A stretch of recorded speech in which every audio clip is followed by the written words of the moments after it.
Hi, good afternoon, one and all. I welcome you all once again to our educational webinar series organized by Vijaya Diagnostic Center, Hyderabad. Our speakers for today's session are Dr. Vaishnavi, completed her MD Pathology and has been associated with Vijaya Diagnostic Center since 4 years. And Dr. Kusuma Chandrika completed her MD Pathology, associated with Vijaya Diagnostic since 1 year. She also worked as consultant pathologist in Newburgh, Ananagar Diagnostics, Bangalore. Both of them have 4+ years of experience. So basically, our speakers will discuss regarding hemolytic uremic syndrome, thrombotic thrombocytopenic purpura, HELLP syndrome, and disseminated intravascular coagulation. I will request Dr. Vaishnavi to start. Over to you, Dr. Vaishnavi. Thank you, Dr. Zohiab. Good afternoon, one and all. Today's topic for discussion is on red cell fragmentation syndromes. Objectives of my today's talk would include definition, classification of hemolytic anemia, causes of red cell fragmentation, mechanism of intravascular hemolysis, cystocytes, its significance, identification, grading, and its recommendations. Now, what is hemolytic anemia? It is a form of anemia due to increased red cell destruction or abnormal breakdown of red blood cells. Anemia in these cases develop due to inability of the bone marrow to compensate for the degree of hemolysis. Now let's briefly discuss about the classification of hemolytic anemias. It is broadly discussed into hereditary hemolytic anemias and acquired hemolytic anemias. In hereditary hemolytic anemias, these are caused by defects in the red cell membrane. Those are due to hereditary spherocytosis, elliptocytosis, and pyropoikilocytosis, stomatocytosis, A-beta lipoproteinemia, that is acanthocytosis. Coming to the defects in the globin synthesis, these include thalassemia, sickling syndromes, unstable hemoglobins, hemoglobin M, hemoglobin D, E and C disease, hemoglobin Q India, and hemoglobin leporec. In enzyme deficiency of glycolytic pathways, it is due to pyruvate kinase deficiency and hexokinase deficiency. Enzyme deficiency of pentose phosphate pathway includes like glucose 6-phosphate dehydrogenase deficiency.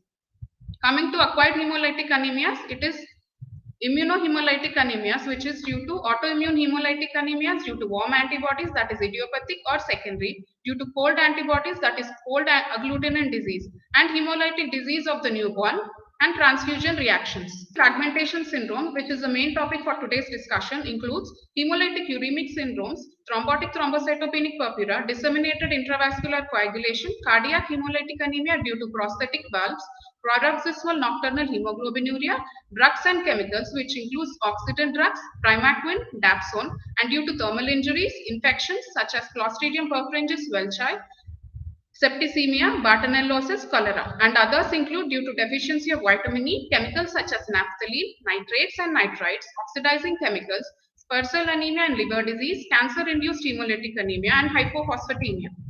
Now, what are the main causes of red cell fragmentation? These will be discussed in the later part of the session. I would just like to brief upon it. Cardiac hemolytic anemias include valvular processes, aortic stenosis, mitral valve disease, coarctation of aorta.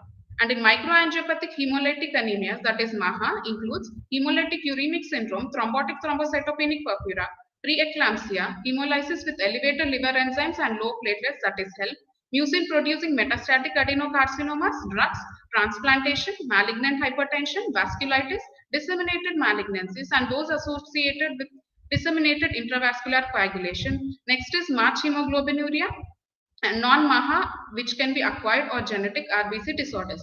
These include thalassemias, megaloblastic anemias, primary myelofibrosis, and thermal injuries. Now let's briefly discuss about the hemolysis. It is of two types, which is intravascular and extravascular. Extravascular, the main site of organs in these is bone marrow and spleen.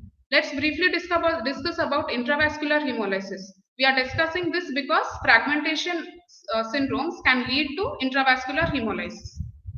Now, as the name suggests, there is destruction of red blood cells within the circulation. So, this causes elevated levels of hemoglobin in the plasma, that is termed as hemoglobinemia. It can be reabsorbed by the tubular cells in the kidney, which is then converted into hemosiderin in the tubular cells. So when these cells shed off, it is converted into hemosiderin and these levels are elevated, which is termed as hemosideриnuria. Now to detect this in urine, it is demonstrated by Pearl stain. Now hemoglobin in plasma is also combined with haptoglobin. So there is reduced levels of haptoglobin in the plasma. Hemoglobin in urine causes hemoglobinuria, which is tested positive on benzidine test. Now coming to the main topic of our discussion is on cystocyte. Now what is a cystocyte? It is a fragmented red blood cell. It is also termed as cystocyte. Why are we discussing in this session today is it is the characteristic hallmark for identification of fragmentation syndromes. Now cystocyte is also termed as a cystocyte. It is derived from the Greek word cystos means divided and kaitos means hollow or a cell. So cystocytes are typically irregularly shaped, jagged and have two pointed ends. These can be appreciated on the peripheral blood smear by various morphological forms. That is in the form of a triangle, that is a small fragment of varying shape, sometimes with sharp angles or spines. Microcrescents, that is straight borders or sometimes with a round outline on one side. Helmet cells, these are single, rarely a double, amputated zone, highlighted by a straight border with sharp angulated edges. Keratocytes are the cells with horns. These are damaged cells which are larger than small fragments and have a pair of spicules separated by semicircular concave segment of membrane. Now microspirocytes, these are also termed as spirocystocytes. These are small sized hyperdense red blood cells which are round in shape. Now this is an image which shows the peripheral blood smear picture and we can see various morphological forms of cystocytes. Now the one which is highlighted in red is a microspirocyte, this is a microcrescent, this is a triangle, this is a keratocyte and this is a helmet cell. Now why is the cystocyte formed or what is the main basic pathophysiology of a cystocyte formation? It occurs as a result of mechanical destruction of a normal red blood cell. It occurs when there is a damage to the blood vessel and a clot begins to form, which leads to the formation of fibrin strands in the vessel. The red blood cells then get trapped in these fibrin strands and the shear force of the blood flow causes the red blood cells to break. So to just brief upon, it is caused due to turbulence, cleavages and aberrations. We have recommendations from ICSH, that is International Society for Laboratory Hematology, for recommendations for identification, diagnostic value and quantitation of cystocytes. These were first published in the year 2012 and updated in 2021. These recommendations were given by ICSH, that is International Council for Standardization in Hematology. So this was the first article which was published in the year 2012 and this was the updated version of it which was published in 2021, which states that there are recommendations for identification, diagnostic value and quantitation of cystocytes, its impacts and revisions. So let's have a look at it. So the recommendations are cystocytes can be counted on a peripheral blood smear using an optical microscope at a medium or high magnification and expressed as a percentage of red blood cells after counting at least 1000 RBCs. Next, the histocytes count should be requested and carried out when a diagnosis of thrombotic microangiopathic anemia or microangiopathic hemolytic anemia caused by red cell mechanical damage is suspected, usually, although not exclusively, in the presence of thrombocytopenia. Cystocytes shall be identified based on positive morphological criteria. That is, they are always smaller than intact red cells and homogeneously stained in most of the cases. They can have the shape of fragment with sharp angles and straight borders, small crescents, helmet cells, keratocytes or microspirocytes. The cystocyte count should be considered clinically meaningful if a cystocyte represents a prominent or a predominant morphological RBC abnormality in the smear. So the other RBC abnormalities are to be excluded other than the signs of erythropoietic regeneration. A robust morphological threshold for suspecting thrombotic microangiopathic anemia diagnosis in an adult and full-term neonates is set at a percentage of cystocytes above 1. Nevertheless, a lack of cystocyte does not exclude a priority for diagnosis of thrombotic microangiopathic anemia. A widespread availability of automated, routine available fragmented red cell count represents a potentially powerful tool for screening. The absence of fragmented red cell count by automated analysis can be used to exclude with high likelihood the presence of cystocytes on the blood film. The exception is represented by samples with high mean cell volume, which should be checked using an optical microscope in the appropriate diagnostic settings. Samples with a positive automated fragmented red cell count should be validated with an optical microscope to confirm the presence of cystocytes and enumerate them. So these are the modified versions from 2012.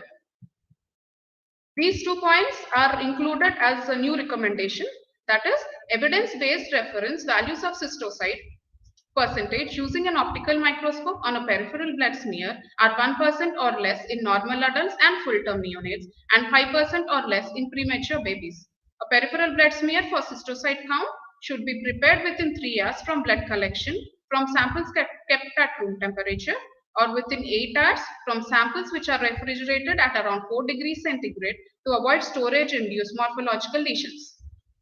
Now this is a flowchart which shows a clinical scenario in which if there is a suspicion of thrombotic microangiopathic anemia and if it is positive on automated fragmented red cell count, then look for the cystocytes presence on the peripheral blood smear or at a diagnostic scan for evaluation. If the cystocytes are the predominant RBC feature on the peripheral smear, then count 1000 red blood cells as discussed before. So look out for the percentage. If it is less than 1% or equal to it in adults or neonates, and in premature babies it is equal to or less than 5%, then you can rule out TMA. If it is more than 1% in adults and neonates and in premature babies it is more than 5%, then TMA should be included. And there are no cystocytes on the peripheral blood smear in the RBC finding, then there is still a strong suspicion of thrombotic microangiopathic anemia. Then this should be examined on routine basis or assess smear for features which are relevant to alternative diagnosis. Now grading, which is an important criteria for diagnosis of fragmentation syndromes. Cystocyte is estimated as a percentage after counting at least 1000 red blood cells. It is graded as 1+, 2+, and 3+. So 1+ is few, which is less than 1%. 2+ is 1 to 2%, and 3+ are many, which is more than 2%. Now, how do we diagnose fragmentation syndromes? When we run a sample in the Coulter, we need to check for the histograms. Now, this is an image of a normal histogram, which is showing curves of red blood cells and platelets. So, what is a histogram? It is a graphical representation of numerical data of different cell populations in a cell counter. It has X and it has X-axis and Y-axis, where X-axis represents the cell size and Y-axis represents the number of cells. Now, the cells with volume between 2 and 20 and 30 femtoliters are counted as platelets, and cells between 36 to 250 femtoliters are counted as red blood cells. This is a normal histogram plot which shows that it has a bell shape, that is a Gaussian shaped curve, and the peak of the curve is falling between 80 and 100 femtoliters. There are two flexible discriminators in a normal RBC histogram, that is upper and lower discriminators. Now this is another histogram which shows that there are two curves which are overlapping between RBC and platelets. So the main possibility to be ruled out are platelet clumps, RBC fragments, chain platelets, and microerythrocytes. We can also see that the curve does not start at the baseline, and there is an error at the lower discriminator. Next is the normal histogram. The histogram curve should lay within the lower and upper discriminator and start and end on the baseline.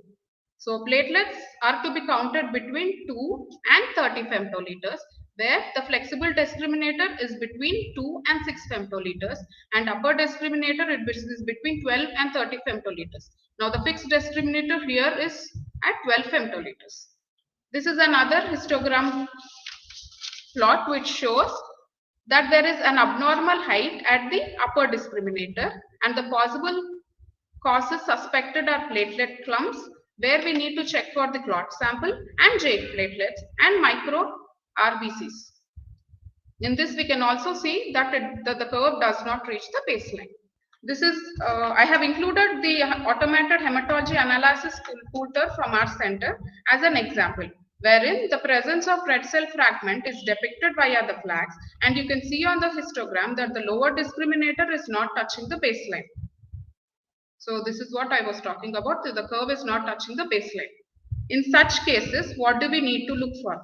Is a cystocyte present in the peripheral blood film, and clinical details if necessary to mainly clinch upon the diagnosis for fragmentation syndromes. So this is a peripheral blood smear which shows various morphological forms as discussed before. How do we identify fragmentation syndromes on hemogram? First is anemia. It can be normocytic, normochromic in many cases. As discussed before, this depends on the degree of hemolysis and its compensatory mechanism by the bone marrow. Next, look for total leukocyte count, which can be normal or increased, and thrombocytopenia. Reticulocytosis, that is increased in reticulocyte count, and even look for polychromasia, basophilic stiffling, circulating nucleated RBCs, and flags on automated cell counters as discussed before. Now, what are the other lab investigations, which includes the biochemical tests to easily diagnose fragmentation syndromes? These include serum methalbumin, plasma hemoglobin is positive, serum ferritin is reduced, serum bilirubin in unconjugated form which is increased, serum LDH is raised, urine positive for hemoglobin and hemosiderin as it is explained in the mechanism of hemolysis, serum haptoglobin which decreased, tissue iron in spleen and liver which are reduced. With this, I would like to conclude the session and hand over the session to Dr. Chandrika for detailed description and discussion on various fragmentation hemolytic syndromes. Over to you, Dr. Chandrika. Thank you. Thank you, Dr. Vaishnavi. Good afternoon, one and all. Today, my topic of discussion is on various causes of red cell fragmentation syndrome. The various causes of red cell fragmentation syndrome can be divided into cardiac hemolytic anemia, microangiopathic hemolytic anemia, March hemoglobinuria, and non-microangiopathic hemolytic anemia like genetic or acquired RBC disorders as described earlier. The main pathogenesis behind red cell fragmentation syndrome is mechanical shearing of RBC membranes as the cell rapidly pass through turbulent areas or small blood vessels partially blocked by microthrombi or damaged endothelium, resulting in thrombosis or occlusion of arterioles and capillaries. The mechanical damage of erythrocytes leads to formation of schistocytes. Because of the consumption of the platelets, there is thrombocytopenia, and because of the deposition of the microthrombi, there is end organ damage. This is the diagram showing the pathogenesis of red cell fragmentation. Whenever there is endothelial cell injury, as you can see here, there is release of many procoagulant substances and collagen, which will lead to the activation of the platelets, platelet adhesion, platelet aggregation, and resulting in erythrocyte damage, ultimately formation of schistocytes, which can be observed in the peripheral blood smear. What are the causes of microangiopathic hemolytic anemia? Thrombotic thrombocytopenic purpura, hemolytic uremic syndrome, HELLP syndrome, disseminated intravascular coagulation, severe burns, malignant hypertension, autoimmune disorders like systemic lupus erythematosus, scleroderma, drugs like cyclosporine, gemcitabine, mitomycin C, and infections like Clostridium difficile, rickettsial infections. Let us discuss on thrombotic thrombocytopenic purpura, which is also known as Moshoffit syndrome. It's most common in adults, 4th decade, with female preponderance. It is characterized by microangiopathic hemolytic anemia, severe thrombocytopenia, increased serum LDH activity. Along with this, there is neurological dysfunction and acute renal failure. The cause of thrombotic thrombocytopenic purpura is deficiency of von Willebrand factor cleaving protease, that is ADAMTS13, disintegrin, a disintegrin, and metalloproteinase with a thrombospodin type 1 motif, member 13. TTP and hemolytic uremic syndrome were earlier considered as separate disease entities. However, it is now considered as a single clinical syndrome. In thrombotic thrombocytopenic purpura, it is a platelet clumping disorder, and platelet hyaline thrombi are consistently present in the terminal arterioles and capillaries. It is also a coagulation disorder with multiple thrombi in small blood vessels throughout the body and may cause end organ damage, particularly kidney, CNS, and heart. Thrombotic thrombocytopenic purpura is a fulminant, often lethal disorder which is initiated by endothelial injury and subsequent release of von Willebrand factor and other procoagulant materials. This is a diagram showing the relation between the absence of ADAMTS13 activity in vivo, leading to excessive adhesion, aggregation of platelets, and thrombotic thrombocytopenic purpura. To briefly describe, in normal conditions, generally in normal conditions, the endothelium cells produces von Willebrand factor as large multimeres that are folded on its arm. Whenever there is flow of blood, the shear stress in that area causes unfolding of von Willebrand factor, exposes certain areas where this ADAMTS13 can bind and cut the von Willebrand factor multimeres into smaller ones and are released into the circulation. In normal conditions, when there is vessel injury, the endothelial wall is denuded and the von Willebrand factor is unfolded, exposing the sites for binding to platelets, leading to platelet adhesion, and through the receptors of glycoprotein 1b receptors. Here, the thrombospondin is actually protecting the von Willebrand factor from ADAMTS13. This ADAMTS13 is acting as an antithrombotic function. If you can see in the next slide, because of this one, the von Willebrand factor and platelets get adhere, leading to the platelet adhesion, activation of the platelets and platelet adhesion. And when there is ADAMTS13 deficiency, what is happening? This von Willebrand factor is released in the circulation as large multimeres, which are not broken down by the ADAMTS13. Because of this one, there is excessive platelet adhesion, aggregation, and binding of von Willebrand factor, leading to formation of platelet von Willebrand factor microthrombi. In this microthrombi, there is no fibrin. That is the main distinguishing factor in the thrombotic thrombocytopenic purpura. So this is also the diagram showing whenever there is a vessel injury, what happens because of the denuded extracellular matrix, release of collagen and other procoagulant substances, and ADAMTS13, which is breaking the von Willebrand factor or large multimeres into smaller fragments. And when there is deficiency, these are released into the circulation as large multimeres, leading to platelet activation, adhesion, and microthrombi formation. So the pathogenesis of thrombotic thrombocytopenic purpura is ADAMTS13 is serving as an important antithrombotic function by preventing excessive binding and activation of the platelets with von Willebrand factor. Platelets and von Willebrand factor microthrombi block the small blood vessels, resulting in thrombocytopenia, ischemia in brain, kidney, and other organs, and also hemolytic anemia due to RBC rupture. There is intravascular hemolysis and extensive tissue ischemia, resulting in increase in serum LDH. What are the types of thrombotic thrombocytopenic purpura?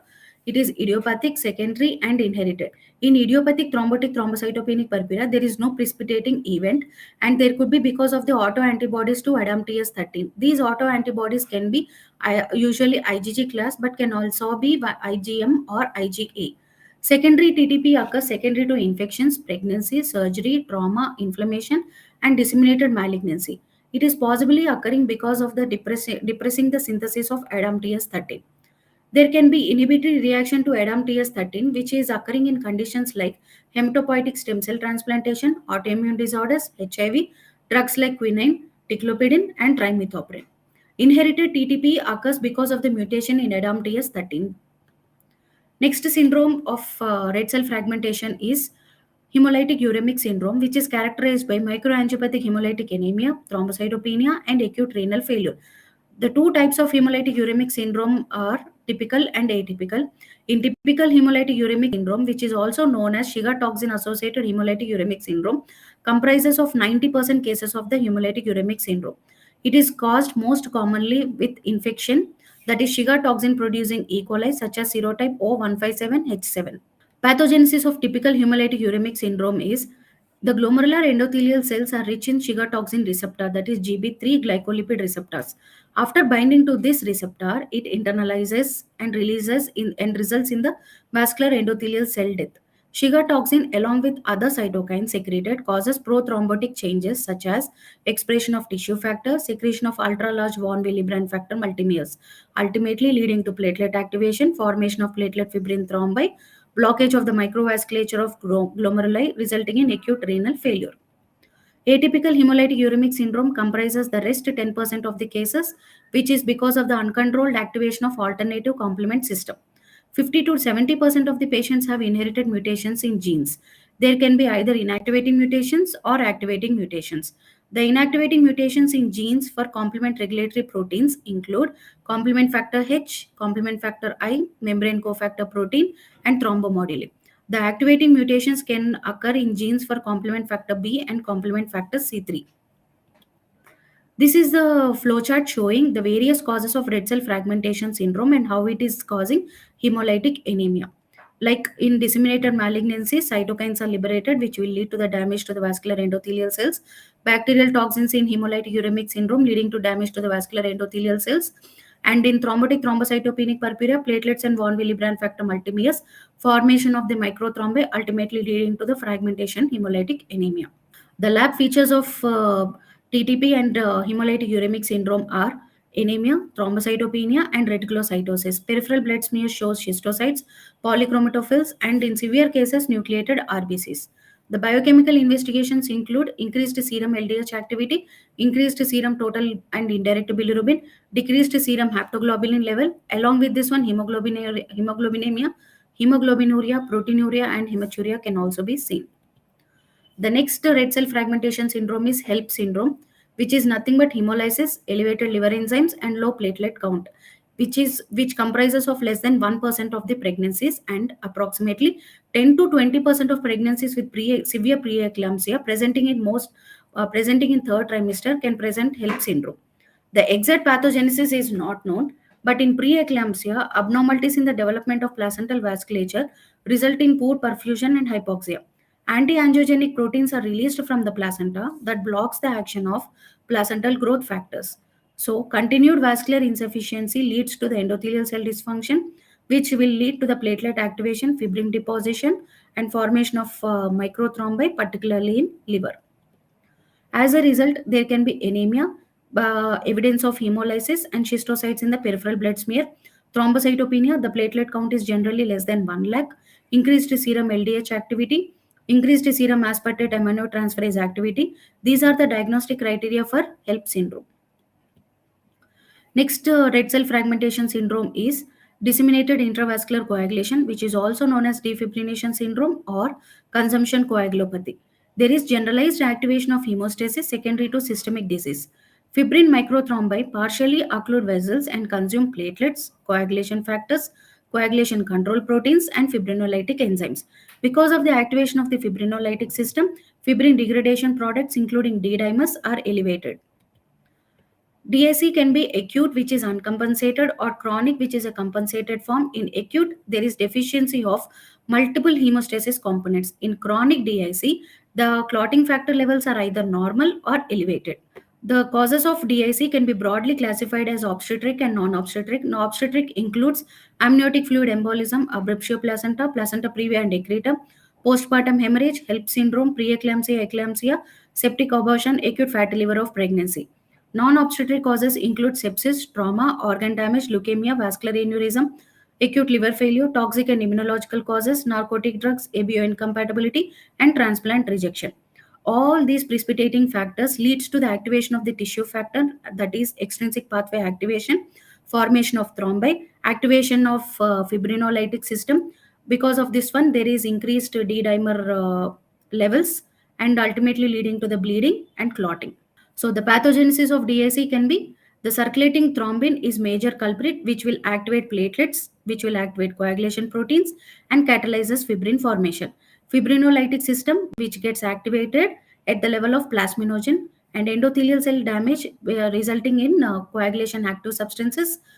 Leukocytes, particularly monocytes, may be induced to release tissue factor, and fibrin monomers fail to polymerize, which will coat the platelets, coagulation proteins, creating anticoagulation effect.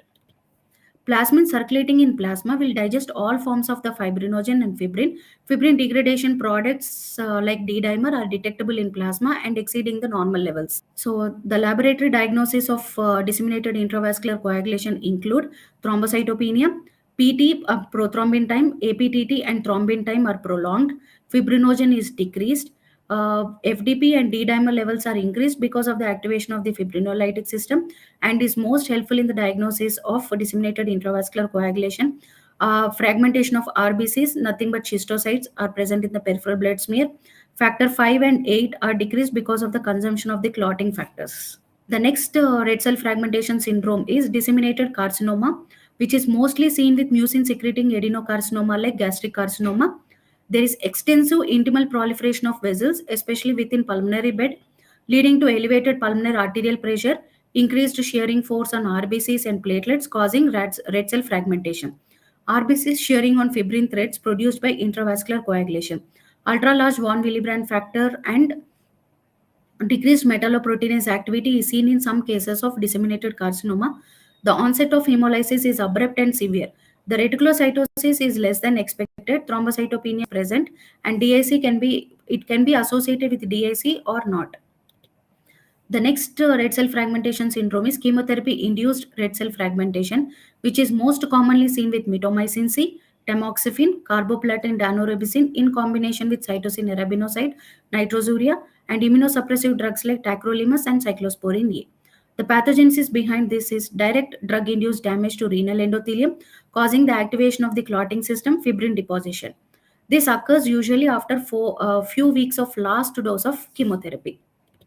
March hemoglobinuria is an unusual hemolytic disorder in which there is transient hemoglobinemia and hemoglobinuria, which is seen in susceptible individuals after strenuous exercise. Generally seen in young males after prolonged marches, competitive running, and usually present with dark urine after physical exercise. In this, the significant anemia is usually uncommon. Pseudothrombotic microangiopathy is caused due to vitamin B12 deficiency. The cause of red cell fragmentation is hyperhomocystinemia. Then how to differentiate from thrombotic thrombocytopenic purpura? In peripheral blood smear, anemia along with neutropenia and thrombocytopenia is present, and serum bilirubin increase is not in proportion to the serum LDH levels. Reticulocyte count is low. So, the take-home message from today's discussion is fragmentation hemolytic anemia is a diverse group with varying etiologies. So, whenever you're suspecting fragmentation hemolytic anemia, always go back to the history. Look for flags and histograms on your automated hematology analyzer. Careful peripheral smear examination for identification, grading of schistocytes, reticulocyte count, which is generally raised in red cell fragmentation, coagulation profile, which includes bleeding time, thrombin time, PT, APTT, FDBs, D-dimers, and special tests whenever necessary. Thank you. Dr. Vaishnavi and Dr. Kusuma Chandrika, they have really elaborated in a very clear and specific manner. So now I will continue the clinical aspects of the same topics, hemolytic uremic syndrome. So basically, this is a condition that affects the blood and blood vessels. It generally occurs in children who had an illness involving diarrhea. So usually, if the children have bloody diarrhea, we should suspect hemolytic uremic syndrome. Most children fully recover from their bowel illness without developing HUS. However, a small percentage become pale and weak, means lethargic due to HUS progressions. So there we should suspect they can have hemolytic uremic syndrome. And also the most important sign which indicates hemolytic uremic syndrome is their urine output decreases. And also there is a loss of color in skin, which is the most striking symptom. Now moving forward to thrombotic thrombocytopenic purpura. So basically thrombocytopenia and hemolytic anemia are a result of small clots in the blood vessels of many organs, potentially blocking the normal flow of blood through vessels. Disturbances affecting the nervous system may include, so basically see, the classical symptoms of thrombotic thrombocytopenic purpura are symptoms affecting nervous system or decreased blood supply to the nervous system, like headaches, mental changes, confusion, speech abnormalities, slight or partial paralysis, seizures, and less commonly coma. So basically, affected individuals also exhibit rash-like areas of skin, a purplish discoloration known as purpura, and also they can have fever, or moreover they can exhibit proteinuria and hematuria. Okay, So these are the classical signs and symptoms which indicate thrombotic, thrombocytopenic purpura. Moving forward to the clinical features of HELLP syndrome. So basically, HELLP syndrome is a rare but serious condition that can happen, especially in pregnant women or right after the delivery.